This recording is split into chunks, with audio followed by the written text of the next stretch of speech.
The FBI's recent revelation behind Bruce Lee's mysterious death has left the Lee family trembling. From assassination plots to ancient curses, the mystery behind his death has only deepened with each passing year. But now, after decades of speculation, the official cause of death has finally been uncovered. What happened to the martial arts legend on that fateful day in 1973 is disturbing. Modern forensic science has pieced together the mystery, revealing a tragic irony connected to Lee's own philosophy. Join us as we uncover the shocking FBI findings that expose what caused the death of one of history's most disciplined athletes. The legend falls. The FBI's recent revelation about Bruce Lee's official cause of death has sent shockwaves through his family. For decades, conspiracy theories swirled. Was it foul play? A secret martial arts technique? A deadly curse? But now, for the first time, declassified FBI documents have revealed the truth behind Bruce Lee's tragic end. It all began on July 20, 1973, a day that forever changed the martial arts world. Bruce Lee, only 32 years old and in peak condition, collapsed suddenly at the Hong Kong apartment of actress Ting. His producer, Raymond Chow, was called to the scene, but by the time help arrived, it was too late. Bruce was rushed to Queen Elizabeth Hospital, where doctors declared the Kung Fu master dead on arrival. The world was in shock. How could someone so young, so fit, just drop dead?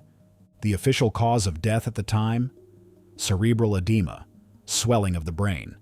But what caused the swelling remained an unanswered question that would haunt the Lee family for decades. At the time, authorities ruled it as an allergic reaction to medication. But those closest to Bruce knew something wasn't right. Why did he collapse in the weeks leading up to his death? Why was he in Ting-pei's apartment instead of home with his wife Linda? Why did the investigation seem rushed, with so many loose ends? For years, the mystery only deepened, and as speculation raged, the FBI quietly took notice. Recently declassified FBI files reveal that in the years following Bruce Lee's death, U.S. intelligence agencies began gathering reports on the circumstances surrounding his passing. The sudden death of a global superstar, especially one connected to Hollywood, Hong Kong, and the growing influence of martial arts in the West, was seen as suspicious. What the FBI discovered, however, was more shocking than any assassination plot or curse. Their forensic team, armed with modern medical analysis, would uncover a disturbing, overlooked truth that not only explained Bruce Lee's death, but also revealed a tragic irony linked to his own philosophy. Now, after 50 years of uncertainty, the FBI's official cause of death has finally been confirmed, and it's more shocking than anyone ever expected. What really happened to Bruce Lee that day? And why did it take 5 decades for the truth to emerge? The final day. July 20, 1973. A day that would change history forever. Bruce Lee was in the prime of his career, preparing for his highly anticipated film, Game of Death. That afternoon, he met with his longtime friend and producer, Raymond Chow, to discuss the project details over lunch. According to Chow's testimony, Bruce seemed energetic, sharp and focused, excited about the future. But Bruce never made it home that night. Instead, he went to the apartment of actress Ting. He told Chow they needed to discuss her role in the film. But what happened in that apartment over the next few hours remains one of the most controversial moments in Hollywood history. At around 7:30 p.m., Bruce complained of a severe headache. Betty gave him an equagesic pill, a combination of aspirin and a muscle relaxant that Bruce had taken before. Shortly after, he went to lie down to rest. When Betty tried to wake Bruce for dinner around 9:30 p.m., he didn't respond. Panicked, she called Raymond Chow, who rushed back to the apartment. They tried desperately to wake Bruce, but he remained unconscious. Emergency measures failed.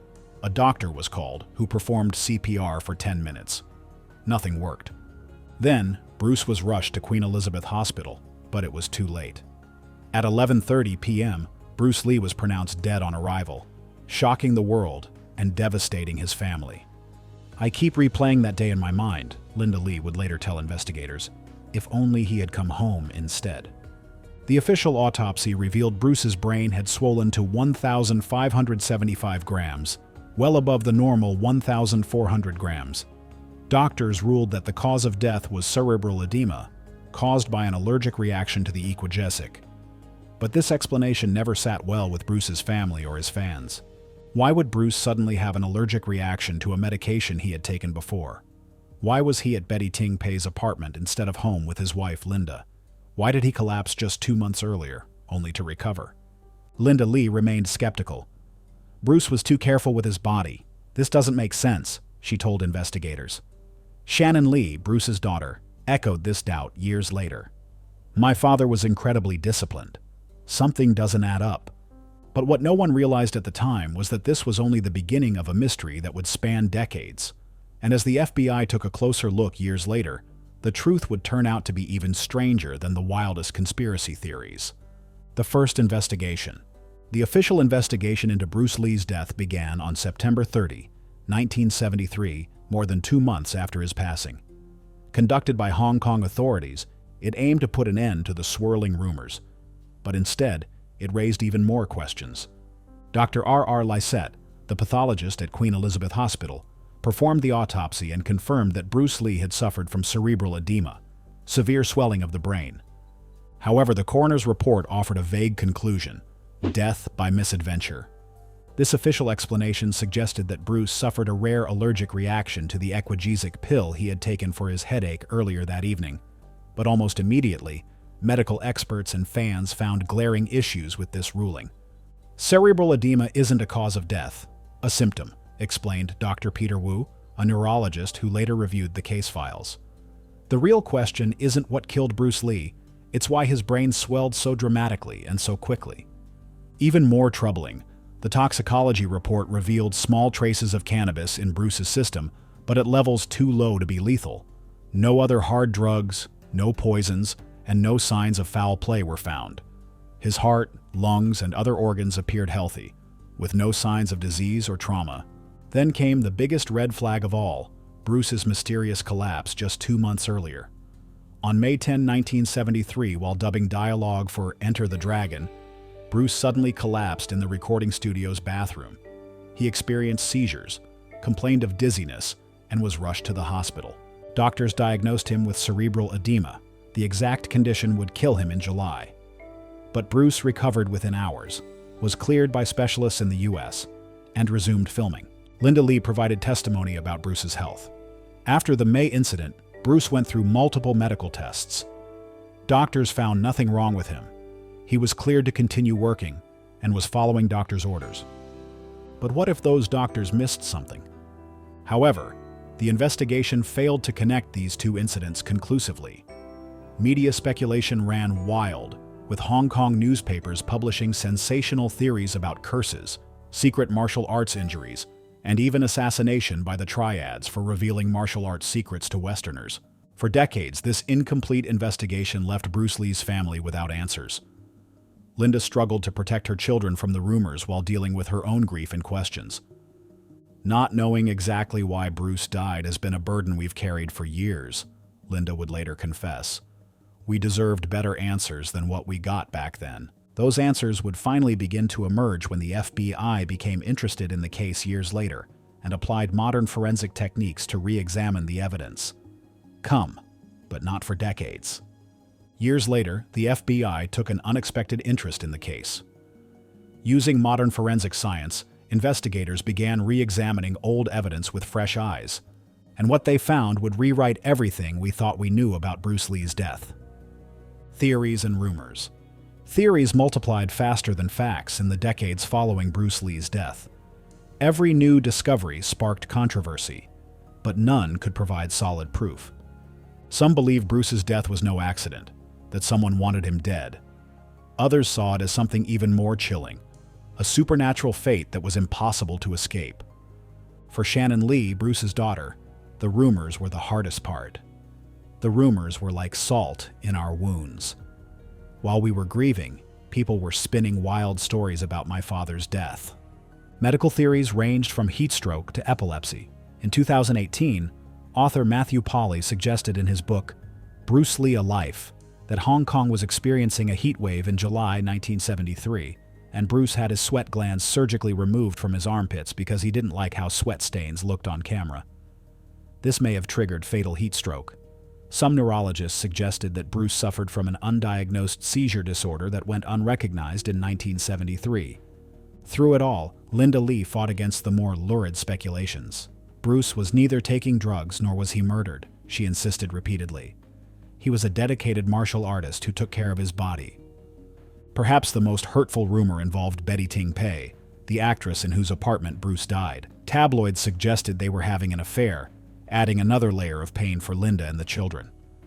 People forget there's a real family behind the headlines, Shannon said. Every new theory, every sensational claim, had to live with that while trying to preserve my father's legacy. For years, the Lee family hoped the speculation would eventually fade. Instead, it only intensified as Bruce's legend grew. Without definitive answers, the vacuum was filled with increasingly bizarre claims that obscured what really happened. Sometimes I think people prefer the mysteries and conspiracies, Linda once said with resignation. The truth might be less dramatic, but it's what Bruce deserves, what our family needs, but the truth would not remain buried forever. When the FBI reopened the case, forensic experts uncovered something far more shocking than anyone had expected. Forgotten clue that changed everything. The forgotten clue. For 2 decades, Bruce Lee's mysterious death remained a puzzle, one that seemed destined to remain unsolved. But then, in an unexpected twist, a forgotten piece of evidence resurfaced. A clue so obvious, yet so overlooked, that it changed everything. It all started when a neurologist who researched rare brain conditions discovered Bruce's complete medical records from Baptist Hospital following his first collapse in May 1973. These records contained a critical detail that had been sitting unnoticed. Bruce's blood urea nitrogen, BUN level, was measured at 92 milligrams per deciliter, an alarmingly high number. The normal range is between 7 and 20 milligrams per deciliter. This finding changes everything, the neurologist noted. The doctors in 1973 focused entirely on Bruce's brain symptoms while missing what his kidneys were telling them. Bruce's kidneys were failing and nobody realized it. Even more shocking, the records showed that Bruce had lost significant weight in the months before his death, dropping from 165 pounds to around 120 pounds. A staggering decline for a man known for his peak physical fitness. His diet had also changed drastically, mostly carrot and apple juice, almost no solid food. This new evidence immediately caught the attention of the FBI's Forensic Pathology Unit.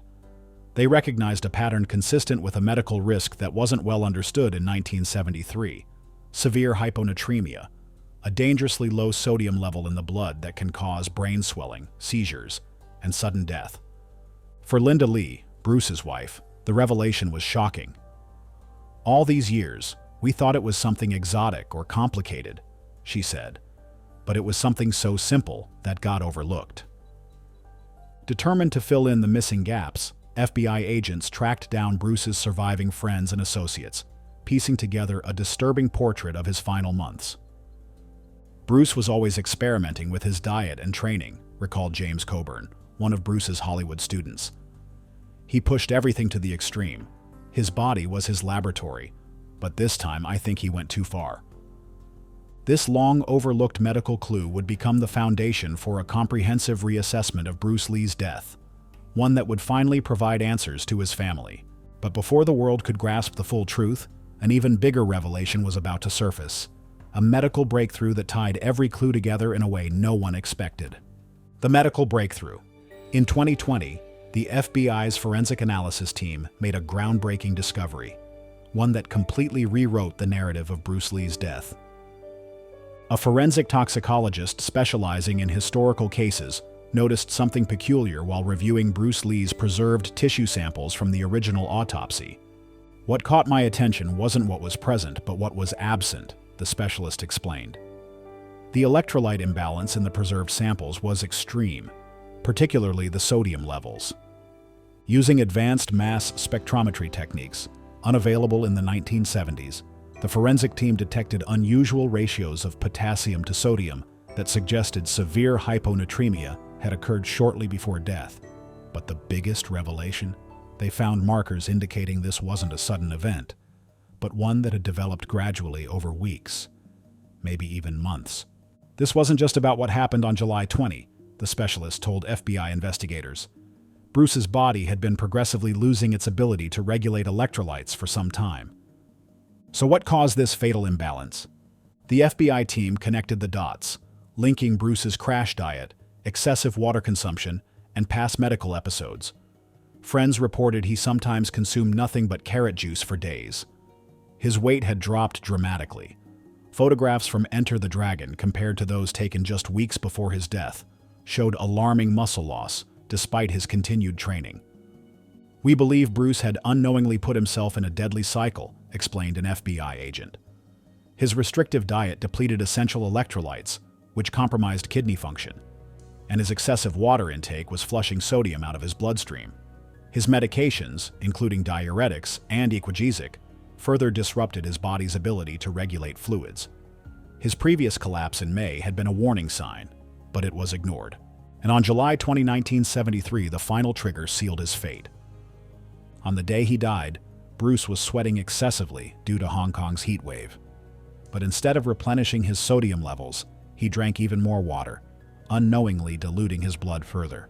By the time he took the equagesic pill at Betty Ting Pei's apartment, his sodium levels were already critically low. "It was like a ticking time bomb," an FBI agent later explained. "All the factors aligned to create a perfect storm. His body simply couldn't handle it anymore." And that's when it happened. Bruce's brain cells swelled beyond their limit, triggering cerebral edema, a fatal chain reaction he couldn't survive. When Linda Lee learned of these findings, she recalled conversations with Bruce in his final weeks. "He kept saying his body was speaking to him in new ways. I thought he meant spiritual enlightenment. Now I realize he was experiencing the early warnings his system was giving him." The legendary martial artist, whose philosophy was, "Be water, my friend," had ironically been consumed by it. The truth wasn't a grand conspiracy or an ancient curse. Bruce Lee's death was a tragic case of human error, overlooked medical science, and a body pushed to its absolute limits. But one question still remained: why did it take so long for the truth to come out?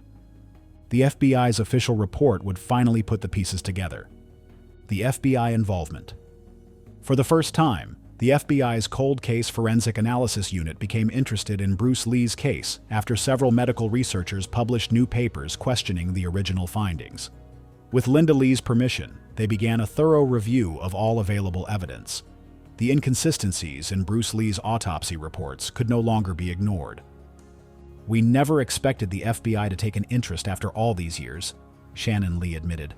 "But when they called Mom, she immediately agreed. We just wanted the truth, no matter what it was."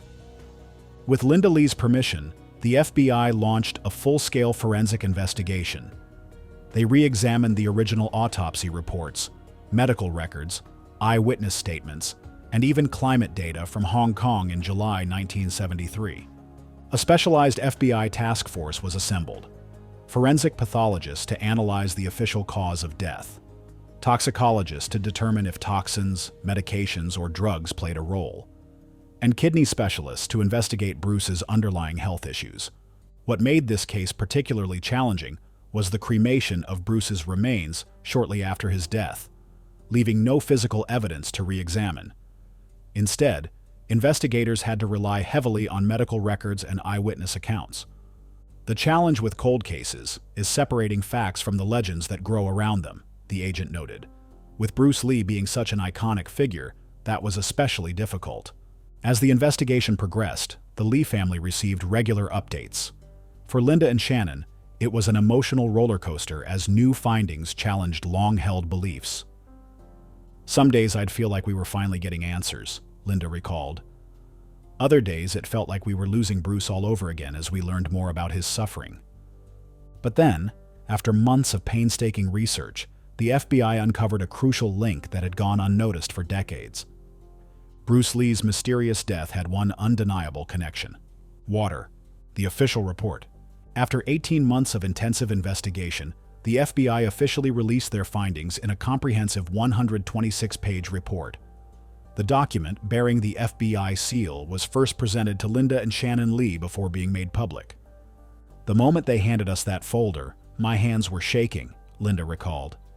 "After 5 decades of questions, we were finally going to know." The report's conclusion was definitive. Bruce Lee died from cerebral edema caused by hyponatremia, sometimes called water intoxication. In layman's terms, his brain swelled fatally because his kidneys couldn't excrete excess water fast enough due to multiple compounding factors. The report explained that Bruce's kidneys had been compromised by his extremely low-calorie diet and previous injury. When he drank water on his final day while taking medications that impaired water excretion, his blood sodium dropped to lethal levels, allowing water to rush into his brain cells. Be water, my friend. Bruce Lee's famous philosophy had sadly taken on a tragic, chilling irony, as the FBI investigation led to one disturbing conclusion. Bruce had unknowingly drowned himself from the inside. The FBI analysis determined that Bruce's famous quote about being water had inadvertently foreshadowed his own demise. The very element he philosophically embraced had physiologically overwhelmed his system. The water connection finally explained both the May incident and his July death as part of the same underlying condition, a progressive deterioration in his body's ability to regulate fluids that ultimately proved fatal. What's remarkable is how many different factors aligned to create this tragedy, explained an FBI forensic pathologist during the press conference. It speaks to how even someone in peak physical condition can be vulnerable when pushing physiological extremes. When the findings became public, medical experts praised the thoroughness of the investigation. This case demonstrates how modern forensic techniques can solve historical medical mysteries, noted the American Academy of Forensic Sciences president. The mystery was finally solved. Bruce Lee's family faced a whirlwind of emotions when the FBI's findings became public. Linda Lee, now in her 80s, and Shannon Lee, the guardian of her father's legacy, had to process the truth after decades of uncertainty. Linda Lee felt a mix of relief and sadness. After all these years, we finally have the truth. But knowing his death was preventable makes it even harder. What do you think about this revelation? Does knowing the truth change how you see Bruce Lee's legacy? Let us know your thoughts in the comments.